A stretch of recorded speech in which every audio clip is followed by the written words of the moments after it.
नमस्कार दोस्तों। दिशारविल एकेडमी प्रतापगढ़ के यूट्यूब चैनल पर मैं अनुराग सिंह आपका हार्दिक स्वागत करता हूं। दोस्तों, आज का हमारा विषय है सेबी यानी securities and exchange board of India. और आज हम इसे सिर्फ पढ़ेंगे नहीं बल्कि रियल लाइफ कनेक्शन के साथ इसको समझेंगे। वीडियो में हम क्या क्या जानेंगे, सेबी क्या है, क्यों बनाया गया है, इसकी शक्तियाँ क्या है, यह काम कैसे करता है, 2026 के नए बदलाव इसमें क्या क्या किए गए हैं, और सबसे महत्वपूर्ण, यह आपके निवेश को कैसे सुरक्षित रखता है। सेबी का पूरा नाम है securities and exchange board of India. यह भारत का शेयर बाजार को रेगुलेट करता है। अगर शेयर बाजार एक मैदान है तो सेबी उस मैदान का रेफरी, जो यह सुनिश्चित करता है कि कोई चीटिंग न करे, खेल फेयर रहे और सभी नियमों का पालन हो। मान लीजिए आप शेयर बाजार में पैसा निवेश करते हैं। अगर कोई कंपनी आपको धोखा दे या कोई ब्रोकर फ्रॉड करे तो आपको कौन बचाएगा? जवाब है सेबी।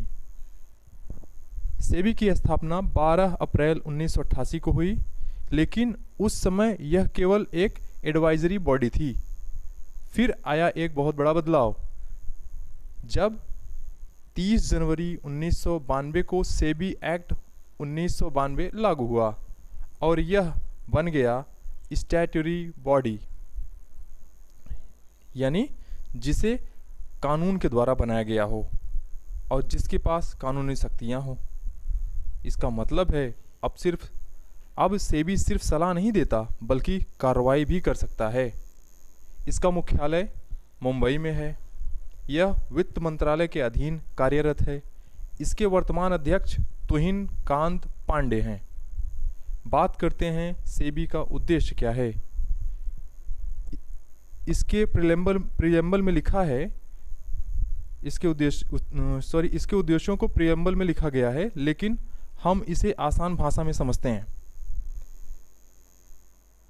सबसे पहले निवेशकों की सुरक्षा की चर्चा की गई है, यानी इन्वेस्टर्स प्रोटेक्शन। जैसे अगर कोई कंपनी गलत जानकारी देकर पैसा जुटा रही है तो सेबी उसे रोक सकता है। दूसरी बात आती है बाजार का विकास, यानी मार्केट डेवलपमेंट। जैसे नए निवेश के विकल्प खुल सकते हैं, डिजिटल ट्रेंडिंग प्रोत्साहित किया जा सकता है। तीसरी बात आती है बाजार का नियमन, यानी रेगुलेशन। जैसे नियम बनाना, इन नियमों को सभी को पालन करना होता है। अब बात आती है सेबी की संरचना की। सेबी एक बोर्ड द्वारा संचालित होती है जिसमें कुल 9 सदस्य होते हैं, जिनमें एक चेयरमैन, 2 सदस्य फिनेंस मिनिस्ट्री से, 1 सदस्य आरबीआई से और 5 सदस्य केंद्र सरकार द्वारा। इनमें से 3 फुल टाइम मेंबर्स होते हैं, मतलब वे रोज सेबी में काम करते हैं। अगली बात आती है सेबी के विभाग की। सेबी के पास 20 से अधिक विभाग हैं, जिनमें से कुछ की चर्चा यहाँ पर की जा रही है। जैसे corporation finance, market regulation, mutual fund department, enforcement department और सर्वेलांस डिपार्टमेंट। यानी हर विभाग की एक अलग जिम्मेदारी होती है। हर विभाग एक अलग जिम्मेदारी को संभालता है। अब बात करते हैं सेबी की शक्तियों की। सेबी के पास 3 तरह की शक्तियां हैं, जिनमें quasi legislative, quasi executive, quasi judicial शामिल है। क्वेसी लेजिस्लेटिव में नियम बनाने की शक्ति निहित की गई है, जैसे इनसाइडर ट्रेडिंग रूल्स कहा जाता है। क्वेसी एग्जीक्यूटिव में नियम लागू कराने की शक्ति है, यानी जो जांच करता है। क्वेसी जुडिशियल में फैसला सुनाने की शक्ति है, यानी जो आप पर जुर्माना लगा सकता है।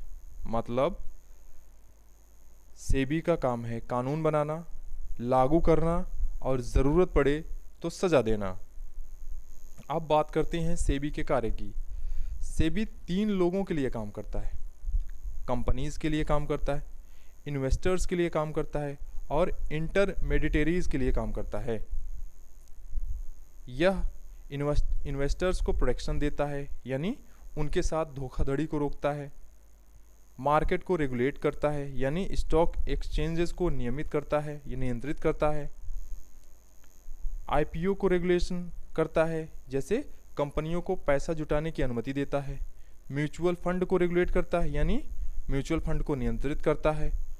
फ्रॉड प्रिवेंशन करता है, यानी पंप एंड डंप को रोकता है। इन्वेस्टर्स एजुकेशन देता है, यानी लोगों को जागरूक करता है। डिस्क्लोजर नॉर्म्स देता है, यानी कंपनियों को सच्ची जानकारी देना जरूरी है, वह यह बताता है। टेक ओवर रूल्स देता है, यानी बड़ी कंपनियों के अधिग्रहण को नियंत्रित करता है। अब बात करते हैं सेबी की शक्तियाँ।